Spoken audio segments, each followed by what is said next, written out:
Yo, what's going on YouTube? This is your boy Deep White bringing you yet another YouTube video at this time. So today we're going to be discussing zombies in this discussion video today. As you guys already know, we got some new zombies coming out of Maze of Muertos. This is featuring the anime character Bones, who focused on calling haunted to summon his monsters and inflict havoc. So obviously, we got some retrains for them, and they're actually looking pretty good. I got a chance to read them, and they have some potential in this deck. All right, so with that said, let's go ahead and get into it. All right, so first we have Pumpkin, the King of Grave Ghosts. Now, this is a level 6 zombie effect monster with 1950 attack and 2600 defense. You can reveal this card in your hand, set one Cold or Haunted from your deck or graveyard. So this is obviously a focus on Cold Haunted by the anime standards. And if you do, discard one card. That set card can be activated this turn. This card is special summoned. You can special summon one level 6 zombie monster from your deck, except with 1950 attack, obviously except for yourself in this case. Also, you cannot special summon from the hand or graveyard for the rest of the turn except zombie monsters. You can only use this effect of Pumpkin Grave Ghost once per turn. So let's talk about it. This essentially sets up as this is all the normal monsters, all the monsters here are level 6 monsters. So, and this is an XZ based strategy. So, this in itself sets up a level 6 XZ play all on its own. So, you can activate the first effect of this card, set the Color Haunted, and then you can essentially discard itself. The set Color Haunted can be activated this turn, so you can discard this card, or set the Color Haunted, discard this card, activate the Color Haunted, special summon the Pumpkin, and then you basically go from there. So special summon level 6, special summon level 6 zombie from your deck when it's special summoned. So any of the subsequent monsters will be able to be special summoned off this given effect. So it's a really good card to set up your one card XZ play. And there's another XZ that I'm going to talk about later when I get to it. Alright, so next card. This is Army of the Haunted. This is another level 6 Dark Zombie, 2400 attack, 0 defense. If you control a Color Haunted, and this card is in your hand or graveyard, you can special summon this card. If this card is sent to the graveyard, you can target one Color Haunted in your graveyard and set it. You can only use the effect of Army of the Haunted once per turn. So this is another body you can put on the field. And this card has an effect when sent to the graveyard. Does it really matter from where? It doesn't even matter from where. Just sent to the graveyard, you can target a Color Haunted in the graveyard and set. Really good because you're going to need. That's basically the deck's gimmick, so you're going to need ways to recur your Color Haunteds when you activate them on the field. Alright, so another solid card, body, recurs your Color Haunteds, really good. Next we have Stare of the Snake here. This is another level 6 zombie effect, 1500 attack, 1200 defense. You can discard this card to add one Color Haunted or one Spell or Trap Dimension from your deck to your hand. If this card is special summoned, you can target one attack position monster in your opponent controls. That face-up monster cannot attack, its effects negated. It also cannot be used for fusion, synchro, exit, or link summon. You don't use this effect of Stare once per turn. So this is another solid card that can search out your Call of the Haunted or your other spell traps that I mentioned, and it can serve as an interruption during your opponent's turn to stop any of your opponent's monsters from being used for effects or for any type of extra deck summon. So it's definitely solid because you can use this, on your opponent's turn while they're setting up plays, activate Call of Haunteds to summon this, and then stop one of your opponent's monsters in their tracks. Alright, so next card. This is Great Mammoth of the Netherworld. Dark Zombie, 2200 attack, 1800 defense. This card is special summon and you control a Color Haunted or a zombie, except another copy of itself. You can target one card in the field and destroy it, so that's another point of interruption. You can only use the effect of Great Mammoth once per turn. A zombie monster that has this Zombie XZ monster that has this card interrogated in the following effect. The monster deals 1,000 attack. So the two subsequent XZs already have pretty hefty attacks, so gaining an extra attack isn't too bad to get over bigger monsters or just that field presence to provide pressure for the field. So otherwise, this card serves as another interruption where it can pop a card when it's special summon. So of course, using the same method you would use to summon Snake here, you can use that to summon this as well to interrupt your opponent's board. Alright, next card. This is the first XZ. So this is Pump King, the Great Ghost King. This is a rank 6 zombie XZ effect with 2400 attack, 2600 defense. Also, it can be augmented with Great Mammoth's effect to gain an extra attack. So this requires 2 level 6 zombie monsters. While you control the Cold Hunter, your opponent cannot target zombie monsters you control with monster effects. You can only use the following effects of Pump King once per turn. This card is special. You can add one Cold Hunter or one card that mentions it from your deck to your hand. You can detach one material from this card and target up to 2 cards on the field and return them to the hand.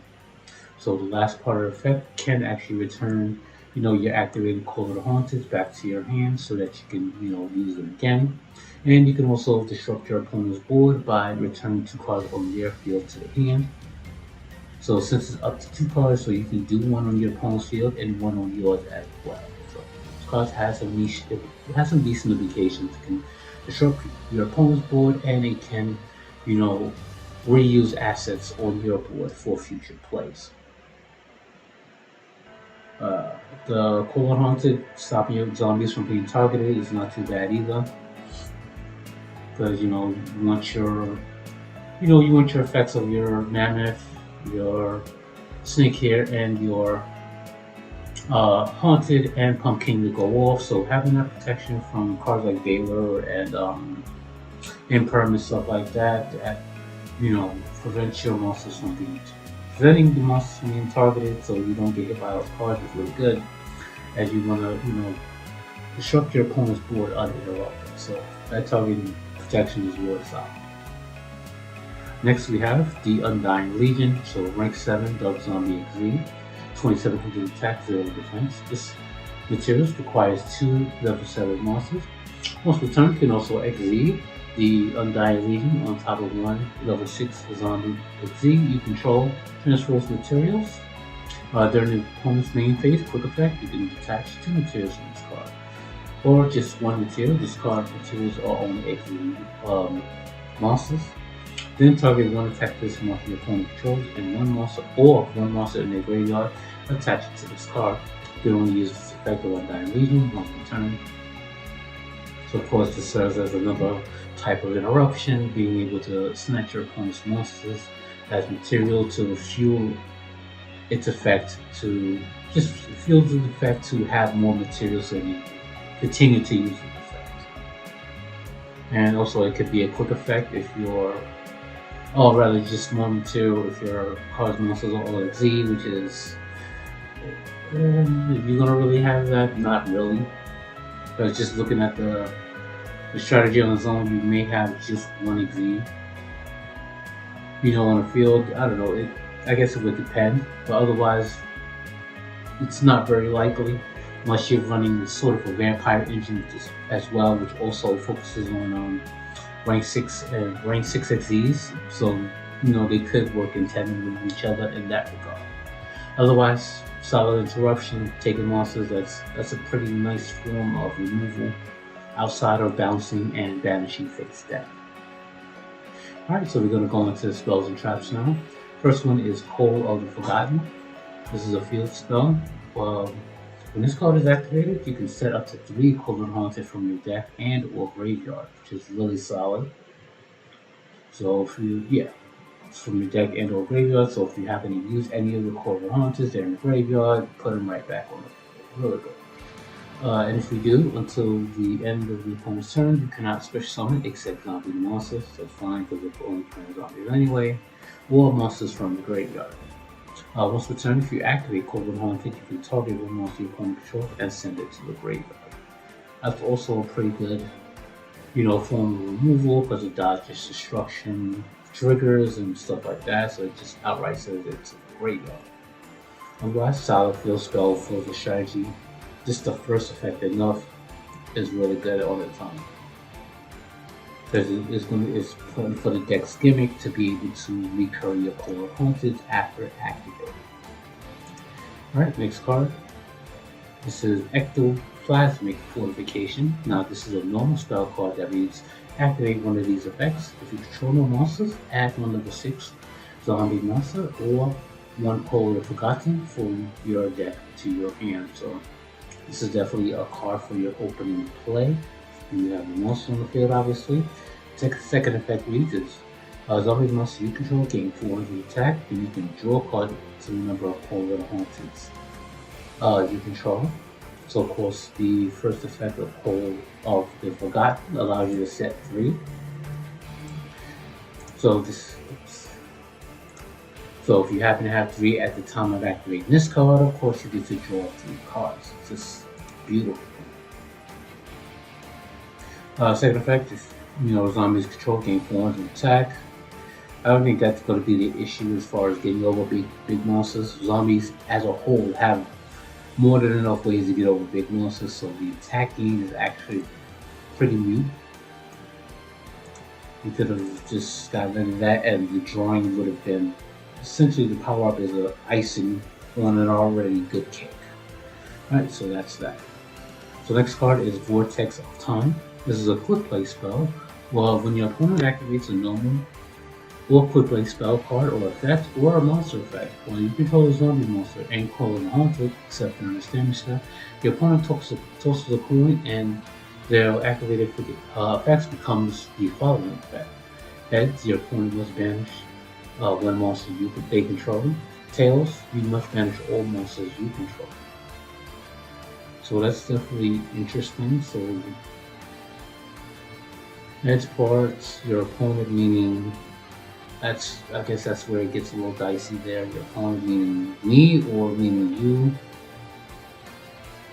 Must banish. This is a must banish. So I don't know, if you don't have any monsters on the field, do you have to banish a card, or this part of the effect won't activate, so you have to focus on the second part of the effect? That one's pretty confusing. I have to get clarification on that one because there may be some ruling issues with this card. Alright, last card, Deadly Zombie Breath. That's the name of one of the attacks. Bones used in the anime for one of the monster attacks or whatever. So that's based off of. So it's a normal trap. If you control a zombie monster and call one haunted, target one monster your opponent controls, send it to the graveyard. Okay, not bad removal. But requires that you have a zombie and call one haunted on the field in order for you to activate, which is pretty easy enough to set up. You can manage this card from your graveyard, then target one face-up card you control and one face-up card your opponent controls, send it to the graveyard. You can only use Deadly Zombie Breath effect once per turn and only once that turn. So you have to pick one effect to use. So you can use the second effect if you already have Polar Haunted set up to send them to the graveyard, and you can have them reset in the field with the field spell and stuff like that. And targeting a monster your opponent controls in the graveyard is not bad for removal. It's on a normal trap. So there's you can search it out. So it's not like it's a dead card in your hand or anything like that. You can get to it relatively easily. Alright, so overall thoughts. Definitely not too bad at zombie support. You can mess around with it in combo with other zombies to set up for varying plays. Of course, zombies are usually synchro focused, so you can combo it with tuners for synchro plays. Obviously, its own gimmick allows for it to set up exceed plays on its own. You can run them with fusions as well, so they're pretty versatile in how they can be run in the zombie deck. Alright, so those are my thoughts. Let me know what you guys think of these cards in the comments. Of course, I'll be answering your comments on that. Alright, so I will leave that at that. So I'll be bringing you guys more videos in the meantime. But until then, peace, YouTube.